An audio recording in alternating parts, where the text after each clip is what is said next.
এই যে পুরো ব্যালকনি ফাঁকা করে দিয়েছি একদম। আমার বড় বলছে ভালোই লাগছে পুরো ফাঁকা, মাঝে মাঝে ফাঁকাও ভালো লাগে। এবারে ভাবছি একটু খালি খালিই রাখবো। আর গাছগুলোকে সব এখানে নিয়ে এসছি, এগুলোকে একটু ট্রিমিংও করতে হবে, শীতকাল আসছে না, সমস্ত কিছু ঠিকঠাক করতে হবে।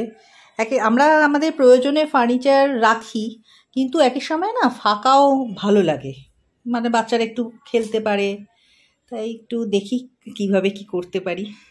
গাছগুলো ট্রিমিংটা সেরে নি। বলে কি করছো এগুলো? আরে ট্রিমিং করছি। বাবা, এতে কি হবে? ভালো হবে গাছ। ওইগুলো আর পুঁতে দেবে?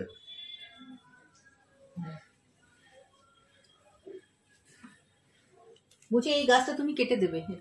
এটা তো করতে হলে সানডে হবে, এখন আছে অফিস টাইমে হয় না সব। সানডে তো হবে না, সানডে তো কালী পুজো, তো আমি কেটে দিচ্ছি তাহলে। কেটে কিন্তু বাকিটা কিন্তু না করলে কিন্তু নোটা খারাপ হয়ে যাবে। হ্যাঁ, যদি কাটো তাহলে অন্য কোথাও বসিয়ে দিও পুরো অংশটা। এটা আবার করে না তো অত বড় জিনিসটা নষ্ট করবে? সুন্দর গ্রিন হয়ে আছে।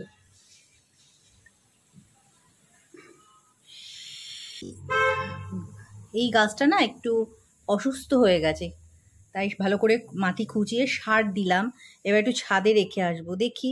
আর দেখবে এরা তো মানে পরিবারের মেম্বারের মতো, তো পাতা যদি নুয়ে যায়, হলুদ হয়ে যায়, খুব খারাপ লাগে। আর ছাদে দিলে দেখি অনেক গাছ অনেক সময় ভালো হয়ে যায়, যেমন তুলসী গাছটা ছাদে দেওয়ার পর বেশ চারিদিক দিয়ে পাতা টাতা বেরিয়েছে। তো একেও একটু ছাদে দিয়ে ওষ পড়লে আমি দেখেছি ছাদ গাছ বেশ সুন্দর হয়। আজকে দেখো এই রান্না করেছি, মুগ ডাল তো আছেই, আর মেথি শাক ভেজেছি, ফুলকপি আলু তরকারি করেছি। আজ এই প্রথম মানে বাড়িতে ফুলকপি আলু তরকারি করলাম, আর বকফুলের বড়া, ও কিছুটা খেয়ে গেছে আর কিছুটা আমরা খাবো। ফুলকপিটা পুজোর সময় খেয়েছিলাম, আবার আর থাকছে হচ্ছে স্যালাড। তুই কোনটা আমার, কোনটা তোর? ছোটটা তোমার, বড়টা আমার। ও তো এখন এইসবই খাবে। আবার বলছে মা তুমি খাওয়ার জন্য খাবে না ডায়েটের জন্য খাবে? আমি খাওয়ার জন্য খাবো। তাহলে তোমারটা নুন দিচ্ছি, আমারটা নুন দিলাম না। বাবা মানে নুন চিনি একদম খাওয়া যাবে না। আমি দেখি বাবাই ভালো বলেছে যে রাত্রিবেলা একটা বিরিয়ানির প্যাকেট নিয়ে আসবো। এটা খেয়ে নেবো, তারপর আবার লাইট বার করলাম, এবারে আর কোনো লাইট কিনিনি, এগুলো যখন ভালো আছে ফালতু পয়সা নষ্ট করবো না। তো এখন লাইটটা লাগানো হবে, বেশ দেয়ালি দেয়ালি চারিদিকে সব লাইট লাগানো হয়ে গেছে। তুই তো আবার নিভে দিচ্ছে, আমি যে নেবাস না, এই কদিনই তো জ্বলবে, 1 সপ্তাহ 2 সপ্তাহ তো জ্বালাবে। এই যে কি সুন্দর লাইট জ্বালিয়েছে পুরো বাড়িতে, তো ওই যে কত লোক জ্বালিয়ে রেখেছে সারা বাড়িতে। এখন বসেছি আমার একটা সব থেকে প্রিয় কাজ নিয়ে, সেটা হচ্ছে এই কালারিংগুলো। এই টপটা না আগে করেছিলাম, তো এটা নষ্ট হয়ে গেছে, কেমন কালো কালো হয়ে গেছে, এইগুলোকে কালার করব। আর প্লাস্টিকের মানে ফাইবারের জিনিস তো বেশি ইউজ করা উচিত না, এগুলো খারাপের দিকে গেছে, তাই ফেলে দেবো না, এগুলোর মধ্যে ডেকোর করব। তো এইগুলো একটুখানি করি, মানে ফার্স্ট কোটটা দিয়ে চলে যাব, তারপরে এসে আবার ফাইনালটা করবো।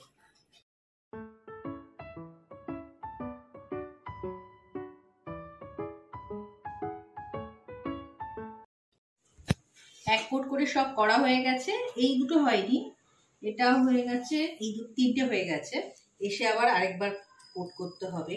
আর যত মানে বয়সটা বাড়ছে, এইসব কাজ না আমি করতে ছোটবেলা থেকে খুব ভালোবাসতাম, মানে আমার এগুলো আমি অফ টাইমে এইসবই করতাম, তো সেগুলো দেখছি আবার মানে ফিরে আসছে। আর এগুলো দিয়ে থাকা খুব ভালো, নিজের মতো নিজে থাকা যায়, কারো কোনো ঝামেলার সাথে থাকো না, সব সংসারের কাজ করো, তারপরে এইসব কাজ নিয়ে থাকো। এই এখন বেরোই, এখন বাজে 8টা বাজতে 5 মিনিট বাকি। বইটা একটু স্লো আছে, অনেক রাত হয়ে যাবে, তারপরে আবার উনি তো আবার 9টা বাজলেই খেলার জন্য অস্থির হয়ে যাবে, কথাও বলতে পারবো না। যাই, বাড়িতে এসছি, এসে দেখছি রংটা শুকিয়ে গেছে, আবার বসে পড়েছি।